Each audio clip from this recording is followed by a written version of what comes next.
Welcome to our channel. In this video, we will be discussing theory of integration of trigonometric function. Basically हम लोग यहाँ पे theory बीच में लाने का रीज़न ये है कि वैसे तो प्रॉब्लम बहुत ही कम, अराउंड 24 प्रॉब्लम है जो ट्रिग्नोमेट्रिक फंक्शन का, जो अभी हमको करना है। बट हमको लगा कि अगर हम लोग थ्योरी अगर थोड़ा सा डिस्कस कर लेंगे तो प्रॉब्लम बहुत ही ट्रांसपेरेंट हो जाएगा और बहुत ही विजिबल होगा, हम उसको आसानी से समझ पाएंगे। तो मैं यहाँ पे बस थोड़ा सा थ्योरी बता रहा हूँ, और थ्योरी में बस कुछ सब्सटीट्यूशन, ट्रिग्नोमेट्रिक सब्सटीट्यूशन है जिसको मैं यहाँ डिस्कस कर रहा हूँ। जैसा कि मैं पहले भी बता चुका हूँ कि आगे वाले सेक्शन में अराउंड 2000 के अराउंड जब हम लोग पहुँचेंगे, वहाँ पे ट्रिग्नोमेट्रिक फंक्शन का एक स्पेशल सेक्शन है जिसमें बहुत सारा ट्रिग्नोमेट्रिक सब्सटीट्यूशन करना है और इंटीग्रेशन फार्मूला वगैरह बहुत सारी चीज़ का यूज होगा, जो बहुत ही प्रॉलिफिक है और बहुत ही अच्छा क्वालिटी का प्रॉब्लम है, एकदम अच्छा लेवल का। तो वहाँ पे हम लोग थ्योरी को थोड़ा सा डिटेल में डिस्कस करेंगे। अभी हम लोग बस ब्रीफली करेंगे, छोटा सा वीडियो ही होने वाला है। तो चलिए शुरू करते हैं। और ये हमारा 15th लेक्चर है इस सीरीज में, और अभी हम लोग जीएन बर्मन के प्रॉब्लम को डिस्कस कर रहे हैं। और इस एक्सरसाइज में बेसिकली हम लोग उसी प्रॉब्लम को सॉल्व करने के लिए जो थोड़ा सा थ्योरी चाहिए उसको हम लोग डिस्कस करें। ये कुछ ट्रिग्नोमेट्रिक आइडेंटिटीज है जो आपको आना चाहिए, जैसे कि ये sin 2x का ये फॉर्मूला, ये तो होता ही है यूज, ये भी होता है अक्सर यूज। तो आप ये cos का 2x, और आप अगर इसको सिंप्लीफाई करेंगे तो ये इससे रिलेट हो जाएगा। तो ये भी इस दोनों का तो बहुत ही ज़्यादा यूज होता है। अगर आप इसको बॉक्स बना के स्टार लगा लें तो ये दोनों फॉर्मूला जो है काफ़ी यूज होता है। इस दोनों को एकदम बाय हार्ट होना चाहिए, ये भी पता रखना जरूरी है। ऑल्दो इसका यूज इन दोनों के कंपैरिजन में कम होता है, बट जरूरी है। ये बताना बहुत ही जरूरी था क्योंकि वैसे तो ये एकदम ट्रिग्नोमेट्रिक फंक्शन का है और ये दोनों लिखना जरूरी नहीं था, मैं डायरेक्ट इसको लिखता, बट थोड़ा सा विजिबिलिटी के लिए कि इस दोनों को ऐड करने से हमको ये मिल जाएगा और उसका फॉर्मूला ये हो गया, अगर सब्ट्रैक्ट करेंगे तो ये होगा। इसका एक सिंपल सा ट्रिक है जो पता नहीं, मोस्ट ऑफ ज़्यादातर लोग आप लोग सीख चुके होंगे। अगर किन्हीं को अगर नहीं पता हो तो हमको ध्यान में क्या रखना होता है, जब साइन होता है तो हमको अल्टरनेट ट्रिग्नोमेट्रिक रेशियो आता है, साइन कॉस, ठीक है। और चूंकि साइन में क्या होता है, साइन में प्लस माइनस का फर्क पड़ता है, इसीलिए पहले वाले को हम लोग साइन ए रखते हैं। कॉस वाले में ए भी उल्टा करने से कोई फर्क नहीं पड़ेगा क्योंकि निगेटिव से हमको प्रॉब्लम नहीं होता है। तो यहाँ पे पहले ए रहता है फिर बी रहता है, मतलब पहले साइन ए रहता है फिर कॉस बी रहता है, और फिर प्लस के लिए प्लस बीच में सिंबल रहेगा, माइनस के लिए माइनस। कॉस में इसका उल्टा होता है। कॉस में क्या होता है, पहले बात, ये कॉस में सेम ट्रिग्नोमेट्रिक रेशियो एक जगह रहता है, तो ये हो गया। माइनस के लिए प्लस और प्लस के लिए माइनस। वैसे इसका एक लॉजिक अगर कोई पूछे कि अच्छा ऐसा क्यों होता है, तो आप इसका सिंपल लॉजिक ग्राफ ड्रॉ करके कर सकते हैं। आप बोलिएगा कि जितना ट्रिग्नोमेट्रिक रेशियो है वो बेसिकली 0 से π/2 में डिफाइन करा हुआ है, क्योंकि हमारा राइट एंगल ट्रायंगल में हम लोग को सिखाया गया है, तो कोई भी एक्यूट एंगल 90 के अंदर ही होगा। 0 से 90 में हमारा जो साइन का ग्राफ है वो इंक्रीजिंग ग्राफ है। अगर इसका स्लोप देखें तो पॉजिटिव है, और कॉस का देखें स्लोप तो वो निगेटिव है। और इसीलिए निगेटिव वैल्यू के a माइनस बी के लिए हमारा जो वैल्यू आएगा वो बड़ा आएगा, a प्लस बी के लिए कॉस का वैल्यू छोटा आएगा। ऑल्दो इसमें मैं ज़्यादा जाना नहीं चाहता हूँ, ये ट्रिग्नोमेट्री का पार्ट है, और अगर आप ट्रिग्नोमेट्री पढ़े होंगे तो देखे ही होंगे। और वैसे मैं भी ट्रिग्नोमेट्री डिस्कस करूँगा, और मेरा one of the favourite topic trigonometry हुआ करता था। ऑल्दो ट्रिग्नोमेट्री बहुत ही सिंपल है, और आप इसको थोड़ा सा प्रैक्टिस करने के बाद आराम से कमांड कर सकते हैं। कैलकुलस का ये सबसे मेन फीचर ये होता है कि कैलकुलस बाकी सारे सेक्शन को एक साथ लेके आता है, तो इस कारण से बहुत सारे लोग जो है उनको इनकन्वीनियंस भी होता है कैलकुलस में, और वो कैलकुलस के कारण नहीं होता है, वो बेसिकली दूसरे सेक्शन के कारण होता है। उनको ट्रिग्नोमेट्री में प्रॉब्लम हुआ होगा, या उनको अलजेब्रा उनका ठीक ठाक नहीं रहा होगा। इन सब के बावजूद भी ट्रिग्नोमेट्री थोड़ा नया टॉपिक होता है, तो इस कारण से थोड़ा सा दिक्कत होता है। तो ये सब चीज़ का ध्यान रखना है, ठीक है। हम लोग आगे बढ़ते हैं। ये इन सारे में से अगर आप गौर से देखिए तो हमारा यहाँ तक, यहाँ से लेके और यहाँ तक स्टैंडर्ड फॉर्म है। तो इसको मैं डिस्कस नहीं कर रहा हूँ इन द सेंस कि हम लोग डिफरेंशिएशन में ये चीज़ देख चुके हैं कि कॉस का डिफरेंशिएशन साइन होता, माइनस साइन होता था, तो उस साइन माइनस को इधर ले आया गया। तो ये कॉस के लिए हो गया, साइन के लिए हो गया, सेक स्क्वायर का टेन होता है क्योंकि टेन का सेक स्क्वायर होता था, कॉट का माइनस कोसेक स्क्वायर होता था, कॉट का माइनस कोसेक स्क्वायर होता था, तो उस माइनस को इधर कर लिया गया है। सिमिलरली सेक का सेक इंटू टेन होता था, तो ये हो गया। ये हम लोग यहाँ इस वीडियो में ये डिस्कस करने वाले हैं क्योंकि इसका हमारे डिस्कशन में जो हम लोग प्रॉब्लम डिस्कस करेंगे उसमें ये कहीं कहीं आएगा, और आएगा तो अगर मैं डायरेक्ट फॉर्मूला यूज करूंगा तो कुछ लोगों को दिक्कत हो सकती है, और उन्हीं के लिए मैं एक्सक्लूसिवली ये वीडियो बना रहा हूँ। तो आप इस चीज़ को देख लीजिए। अगर आपको पता भी है तो देखने में कोई ज़्यादा टाइम भी नहीं लगेगा और कोई नुकसान तो है नहीं, ऑब्वियस बात है। तो हम लोग सबसे पहले इसका देखते हैं। हम इसका इंटीग्रेशन जब भी हमको करना हो tan x dx, एक चीज़ आप देखे होंगे कि आपके सर भी शायद बताए होंगे, और नहीं तो मैं जब भी किसी को पढ़ाता हूं तो मैं जरूर बताता हूं कि ट्रिग्नोमेट्री का अगर आप कोई प्रॉब्लम सॉल्व कर रहे हैं तो अगर देखिए कि वो किसी आइडेंटिटी में फिट हो रहा है या नहीं, या किसी पर्टिकुलर फॉर्म में फिट हो रहा है या नहीं। और अगर कुछ नहीं हो तो आप tan वगैरह कोई भी चीज़ हो उसको साइन कॉस में कन्वर्ट कीजिए, आपको ज़्यादा विजिबल होगा प्रॉब्लम। और यही चीज़ हम यहाँ भी कर रहे हैं, sine upon cos x dx। जैसे ही हम ये लिखे तो हमारे दिमाग में आया कि अगर हम cos को y लेते हैं तो dy sin x dx हो जाएगा। तो हम क्या करेंगे, let y is equal to cos x, तो dy क्या हो जाएगा, माइनस साइन एक्स dx। तो इस माइनस को हम इधर कर लेते हैं, तो ये क्या हो गया, साइन एक्स dx। इसको हम यहाँ सब्सटीट्यूट करते हैं, तो माइनस dy और कॉस के जगह पे y, तो ये क्या हो गया, minus ln mod y plus C. अगर माइनस को अंदर ले जाएं तो ये हो जाएगा ln mod y to the power minus one, जिसको हम लोग 1/y डायरेक्टली लिख देंगे। y हमारा क्या है, cos x है, तो इसको हम अगर लिखेंगे तो ln sec x plus C. तो ये बेसिकली सिंपल सा सब्सटीट्यूशन से हमारा हो गया। तो अब हम जब भी हमारा प्रॉब्लम आएगा और कहीं भी tan x आएगा तो हम उसको डायरेक्ट ये फॉर्मूला यूज करेंगे। तो अगर किसी को प्रॉब्लम होगा तो आप इस वीडियो को जरूर देख सकते हैं, और मैं इसको टाइम स्टैम्प भी कर दूंगा, ऑल्दो कि इसमें नंबरिंग नहीं करा हुआ है, बट मैं कर दूंगा नीचे डिस्क्रिप्शन बॉक्स में। ठीक है, अगले वाले पे चलते हैं। ये एकदम रेप्लिका है, बस इसमें भी वही जो हम फिलॉसफी पीछे बात करें उसी चीज को हम लोग यहाँ पे साइन एक्स dx। अगर हम यहाँ पे y क्या लेंगे, ऑब्वियसली साइन x लेंगे, क्योंकि हम चाहते हैं कि सिंप्लीफाई भी हो और किसी फॉर्म में भी आए। तो ये क्या हो गया, 1/y dy, तो ln के फॉर्म में आ गया, ln mod y plus c is equal to ln mod y के जगह पे क्या आ गया, साइन x प्लस सी। ये हमारा आंसर हो गया, यही हमारा दिया भी हुआ है।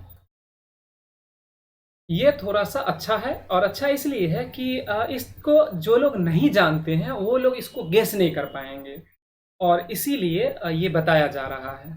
इनफैक्ट ऐसा किसी को मतलब क्या बोले, ड्रीम नहीं आता है कि मतलब कोई वो ड्रीम इमेजिन कर ले कि ऐसा होगा, बट हाँ देखने के बाद पता चलेगा कि हाँ ऐसा हो सकता है। और कुछ प्रॉब्लम जब हम बनाएंगे तो वो फिर एकदम बाय हार्ट हो जाएगा, एकदम दिमाग में सेट हो जाएगा कि हाँ ऐसे ऐसे है, और उसके बाद नया प्रॉब्लम भी दिखेगा तो हम लोग इमेजिन कर सकते हैं कि अच्छा सेक वाले में ऐसा हुआ था तो यहाँ पे कोसेक वाले में भी कुछ इस तरह से हो सकता है या कुछ होगा, तो वो चीज़ हम लोग देखेंगे। यहाँ पे हम लोग क्या करेंगे, सेक एक्स dx लिखे। सेक एक्स का हमको कुछ नहीं पता है, लेकिन अगर हम दो चीज़ को अगर एक जगह जोड़े तो हमारा काम थोड़ा आसान हो जाएगा। जैसे कि अगर हम d tan x dx का अगर डेरिवेटिव इसका रिजल्ट देखें तो क्या हो जाएगा, सेक स्क्वायर एक्स, और d sec x dx का अगर देखें तो ये होता है sec x into tan x। इस दोनों को अगर आप ऐड करें तो d ऑफ x, ये चूंकि लीनियर ऑपरेटर होता है, d ऑफ dx जो ये एक ऑपरेटर है जो लीनियर होता है, इसका मतलब कि हम ब्रैकेट के अंदर बाहर इसको ले जा सकते हैं, दो चीज़ को ऐड कर सकते हैं, सब्ट्रैक्ट कर सकते हैं, ये सब कर सकते हैं। तो हम लोग क्या करें, tan x plus sec x इसको एक जगह करें, इसमें से सेक एक्स अगर कॉमन लेंगे तो क्या हो जाएगा, sec x plus tan x. यहीं पे हमारा हिंट है कि अगर इस चीज को अगर हम ऐसे के बदले इसको हम इधर ही रखें, tan x plus sec x, तो ये क्या हो जाएगा, sec x plus tan x into d x. अब देखिए सेक एक्स तो है हमारे पास, अगर हम इस डी एक्स के जगह पे sec x plus tan x d x लिखें और नीचे भी अगर हम sec x plus tan x लिखें, तो देखिए अगर इस टर्म को अगर हम y मानते हैं, अगर इस पूरे टर्म को y मानते हैं, तो ये टर्म हमारे पास राइट हैंड साइड में अवेलेबल है। तो अगर हम नीचे वाले को y माने तो ऊपर वाला क्या हो जाएगा, इसको हम क्या लिख सकते हैं, ln mod y प्लस सी, या ln mod y के जगह पे क्या हो जाएगा, sec x plus tan x plus C. तो ये हमारा आंसर का पहला पार्ट हो गया। यही बराबर होता है ln mod ये। तो इसका मतलब यहाँ पे हमको इंटीग्रेशन का अब कुछ नहीं करना है, अब हमको यहाँ पे ट्रिग्नोमेट्री आ गया। अगर आप रिकॉल कर पा रहे होंगे तो आप देखे होंगे कि हम sec x plus tan x का मैं डिराइव करके ये लाया था, बट यहाँ पे हम लोग थ्योरी डिस्कस कर रहे हैं तो यहाँ पे मेरे लिए ये बताना जरूरी है। तो हम अगले पेज पे चलते हैं। हम लोग को क्या प्रूफ करना है, sec x plus tan x, इसको हमको टेन के फॉर्म में लिखना है। तो इसको सबसे पहले हम क्या करेंगे, one upon cos x plus sine x upon cos x, इसको लिखेंगे तो ये हो जाएगा one plus sine x upon cos x. और साइन एक्स का हम लोग साइन टू एक्स का फॉर्मूला हम लोग पिछले पेज में देखे थे, साइन टू एक्स का two tan x upon one plus tan square x. और कॉस टू एक्स का फॉर्मूला भी देखे थे हम लोग, one minus tan square x, sorry ये एक्स है, टू एक्स होगा तो एक्स होगा, यहाँ पे टू एक्स है तो एक्स होगा, अगर यहाँ एक्स होता तो एक्स अपॉन टू, जैसा कि यहाँ प्रॉब्लम है हमको यूज करना है। तो ये मैं फॉर्मूला लिख रहा हूँ। तो इसको अगर हम यहाँ पे लिखें तो ये हम क्या लिख सकते हैं, two tan x upon two upon one plus tan square x upon two divided by one minus tan square x upon two और one plus tan square x upon two. अगर इसको हम थोड़ा सा इधर लेके चले क्योंकि स्पेस चाहिए हमें, तो ये क्या हो जाएगा, one plus tan square x upon two plus two tan x upon two, और नीचे में क्या आ जाएगा, one plus tan square x upon two. ये नीचे वाला ऊपर चला जाएगा तो हो जाएगा one plus tan square x upon two और one minus tan square x upon two. इससे ये कट गया और इसको अगर हम लिखें तो ये हो जाएगा one plus tan x upon to का होल स्क्वायर। और नीचे वाला अगर देखें तो ये क्या है, ये बेसिकली है ए प्लस बी का होल स्क्वायर अपॉन ए स्क्वायर माइनस बी स्क्वायर के जैसे। अगर हम इस नीचे वाले को लिखें ए प्लस बी का होल स्क्वायर अपॉन ए माइनस बी इंटू ए प्लस बी, तो ए प्लस बी से ए प्लस बी कैंसिल हो जाएगा। तो हम यही चीज करते हैं, one minus tan x upon two, और अगर इसको अगर हम यहाँ लगा दें तो क्या हो जाएगा, one plus tan x upon two, ये वाले से ये वाला कट गया। इसको अगर हम लिखें तो ये क्या है बेसिकली, इसको घेर देते हैं, ये हमारा फॉर्मूला है one plus tan x upon two और one minus tan x upon two, sorry x upon to.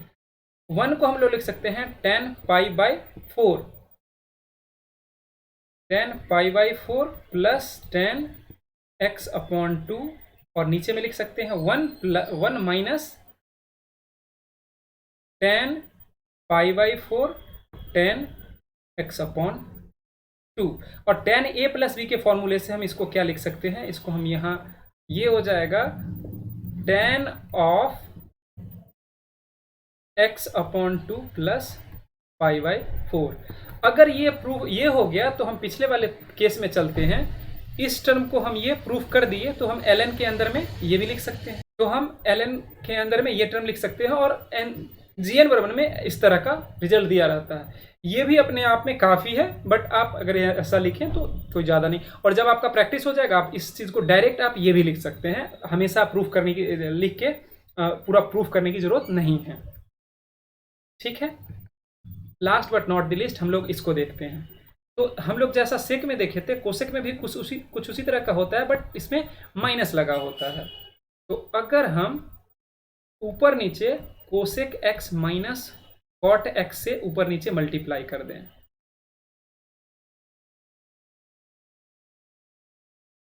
हम क्या करते हैं, y बराबर लेते हैं cosec x minus cot x. तो डी वाई क्या हो जाएगा, कोसेक का डेरिवेटिव क्या होता है, सेक के जैसा होता है, सेक इंटू 10 होता है, यहाँ पे कोसेक इंटू कॉट, लेकिन minus cosec x into cot x. और कॉट का होता है क्या, कोसेक स्क्वायर, लेकिन माइनस, तो ये प्लस हो जाएगा कोसेक स्क्वायर। और इस वाले टर्म में हम बाहर में डी एक्स लगा देंगे। ऊपर में देखिए ये क्या है, cosec square into minus cosec into cot, यानी कि ये बेसिकली 1/y dy है, जिसको हम लोग लिख सकते हैं ln mod y, पहले y लिख लेते हैं, प्लस c, इसी को हम लोग लिख सकते हैं ln mod cosec x minus cot x plus c।